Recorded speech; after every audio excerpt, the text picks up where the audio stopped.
Mr. President, I rise on a point of personal and collective privilege. Mr. President, I rise not just as the chairperson of the Senate Committee on Women, not just as a long-standing advocate for children, but also as a mother. I'm of the belief that all children are our children. Mayroon tayong responsibilidad na protektahan ang lahat ng bata.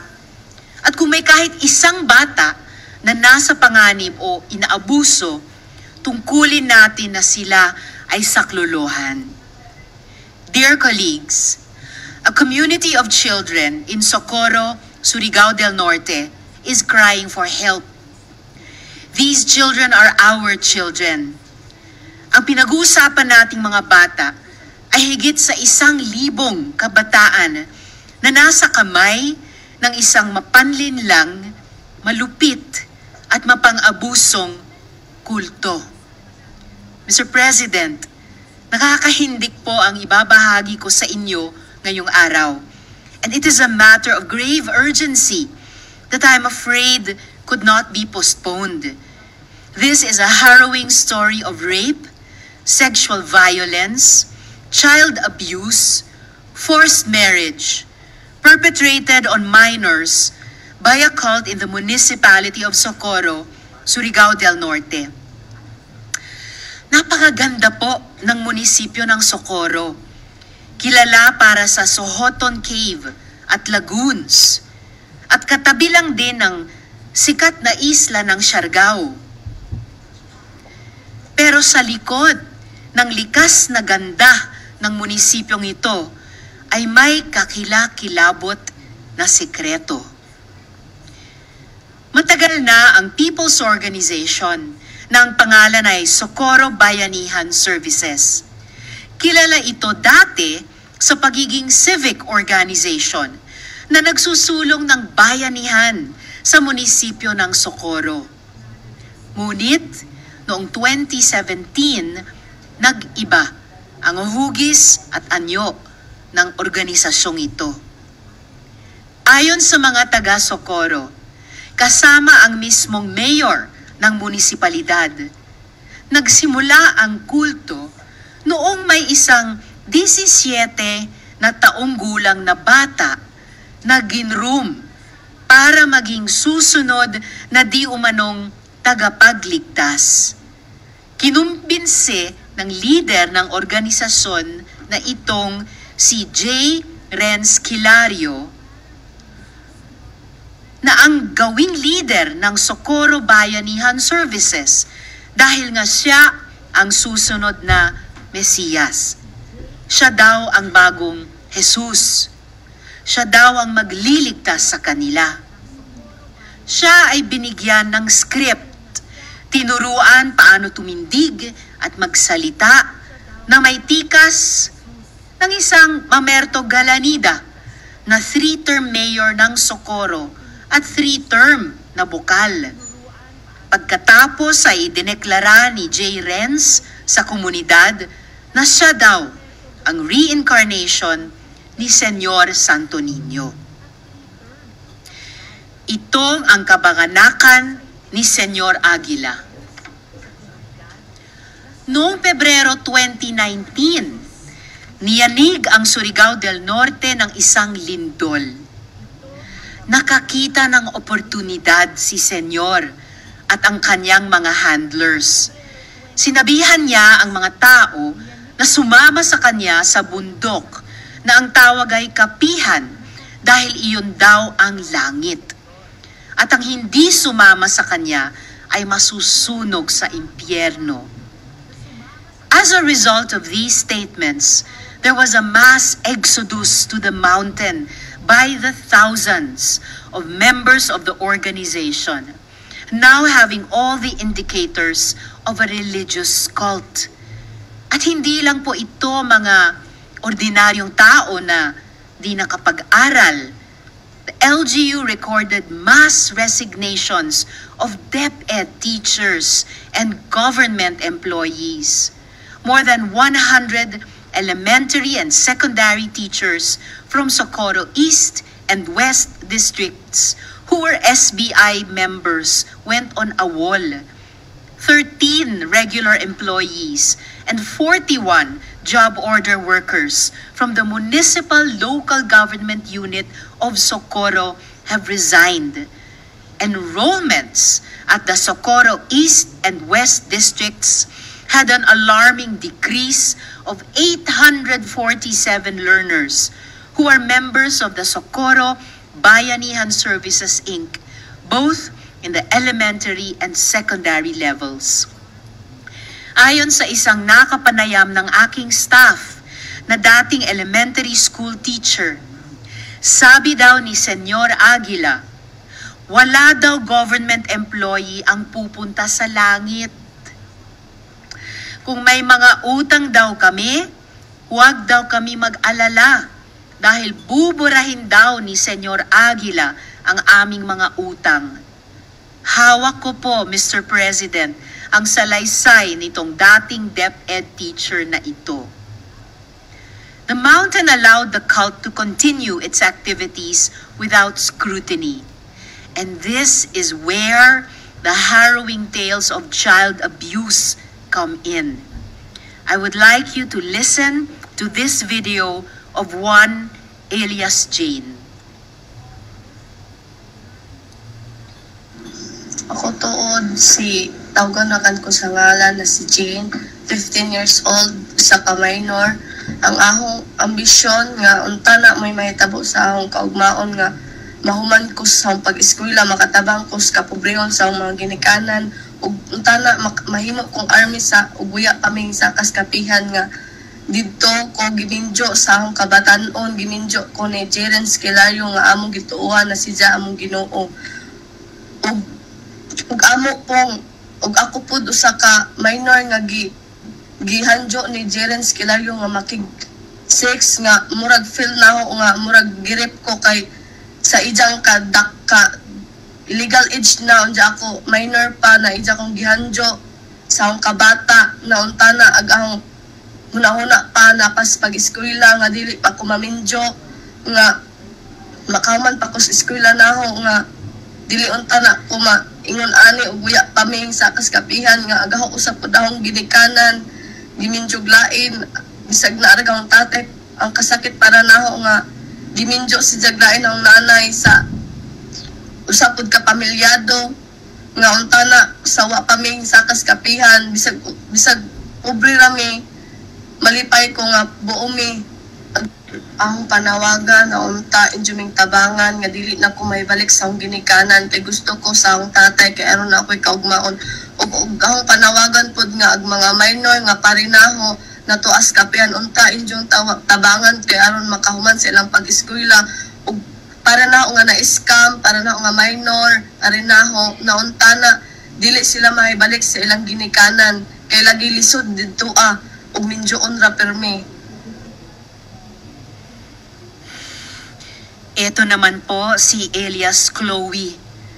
Pilit pinakasal at kinulong pa sa kwarto para pilitin makipagtalik. Si tawganakan ko sa ngalan.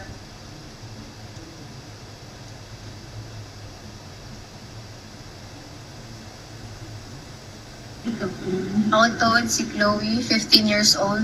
O usa ko ka-member sa Bayanihan Services Incorporated. Karon gitawag ng Omega de Salonera. Ninaog ko atong June 2022 tungod kay usa ko sa minor nga gipugos og minjo ni Senior Aguila nga among gituohan og Ginoo. Sa akong pagkabata, 13 years old, giparisan kong 21 years old nga wala sa akong kabubuton. Pagka minjo na ako, ning hanjo ko sa ginikanan nga ipabuwag ko kay dili ko ganahan pa maminjo kay gusto kong miskwela. Pero iingog akong nanay nga kani ang kinahanglan gud ta mo sunod kay mamay sugo sa atong Ginoo. Ubay na liko nila ay makapabuwag kung maura ag kamatajon. Mo tong nagpahila ko kasubot sa akong gibati nga ingon ana di gud dapat ag ilang pagtuo sa Ginoo nga bisag ako nga giingon ani dapat gud sila nga motuo kay Ginoo lagi kuno. Mo tong panahon nga gibutang ko sa bahay nilang Jelens o nangutana si Just Lucky nga nakuha na ba kuno ko or nakig-6 na ba kuno og Lucky. Unja ni nga maglaki nga waya pa kuno. Katong giingnan si Diya nga naman waya pa man ninjo kuha nga mga gagmay ra man ang injong asawa. Usa pa authorized na ninjo na rapon ka-enjoy ng mga asawa. Dahil panahon nga, gilakan Miss Kwarto, ay gusto gadyo nila nga kuhaon na makasix na naglaki. Unja, dito nga taming hila ko, unja, kaingan kong ma-rape ko adto, pero madjugani kay aglaki. Aning ko nga, inhilak ko si Jan, ang utana si Jan, unsa ko ni Jan sa nga nung way, dili ko na kumusugot, akong giingnan nga, dili pa ko gusto maminjo, o ikaw may gusto nang mawa. Kaya gaw gadyo gusto, makahuman ko eskwela. Sa akong mga ginikalan nga napa din ha, unta mo lugsong na mo kay di ko gusto nga magihan sang manghod nagnagihan ako. Gusto ko nga makahuman sila eskwela, gusto ko nga na sila grado. Gusto ko nga mag-ubanta pero dili diya. Gusto ko nga muari na mo na ako. Dili kaya na tadiya mag-uban. Uy, ikaw paon din na. This cult is armed and dangerous. Ayon sa isa pang menor de edad na itatago natin sa pangalang Renz, nakita niya mismo ang mga armas ng kultong ito. At nakita din niya ang sinasakong armas noong eleksyon. Ako tuod si Chloe. Ako si Renz Abando, 12 anyos ang pangidaron. Yung takas ko sa kapihan sa nakustungas paksol inagi na nakakita ko nito sundang mga armas dito ko bayan ako nakakita ko dito sa pag-eleksyon pagsuwarang masa ko ang armas so namindag ang tatay dito sa kapihan at to kay di mas ganas na og nandiyaw ang tatay kay mabungkag mga ang pamilya. Hindi, manasang ipatulog ko to kay di man sila masugat o nandiyaw sa tatay. Hindi, yung ko man sila, si Jared Minakuan, nandiyaw ka doon.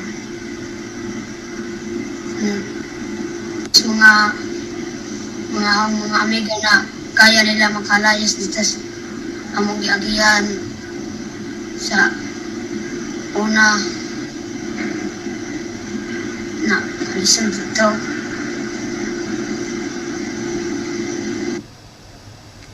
Paano po sila nagkakapera?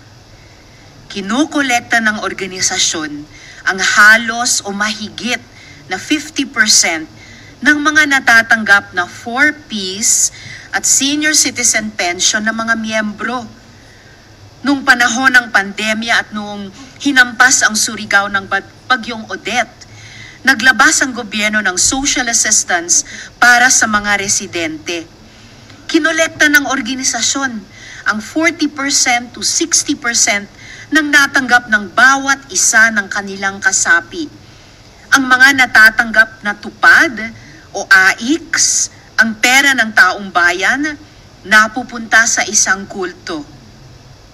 Pero mayroon din po kaming nakalap na impormasyon na ang totoo at mas malaking source of funding ng kulto na ito ay droga. In fact po, kung tama ang sources, ang motibasyon kung bakit tinayo ang kulto na ito ay para maging human shield dahil nailagay sa narco list ang pasimuno ng organisasyon na ito na si Karen Sanico at ang kanyang dating business partner na yumaong Municipal Circuit Court Judge na pinaslang di umano dahil sa kanyang pagkasangkot sa droga noong 2019. Si Mamerto Galanida ay naihamig di umano nila Sanico at naging bahagi din ng masterminds ng grupo. In July of this year, Mr. President, may 8 bata po na nakatakas na sa kulto at nasa kanlungan ng LGU at DSWD.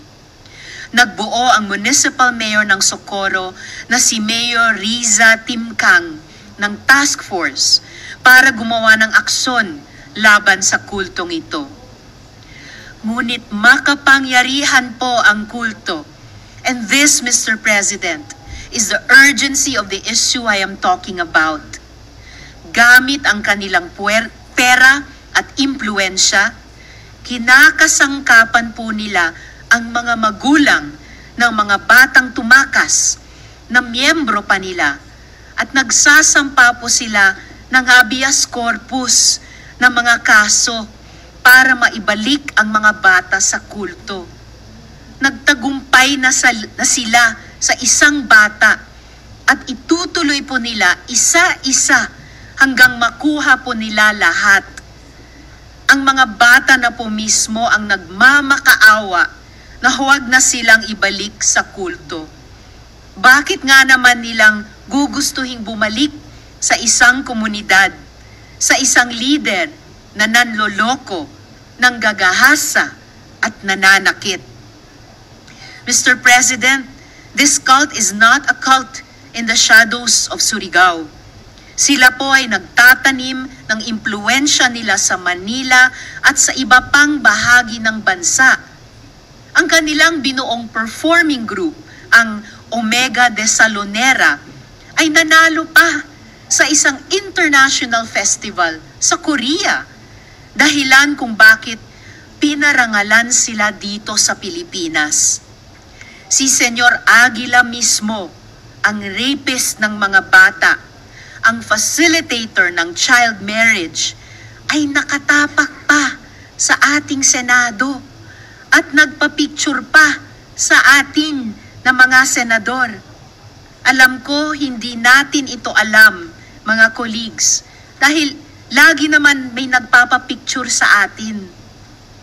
Mr. President, this situation is so urgent na agad pong lumipad ang aming team sa Socorro to understand and vet the issue. And what we have learned is dire and despicable. We need to save those children. It is our duty, not just as senators, but also as parents, as human beings, to save children in most need of our help.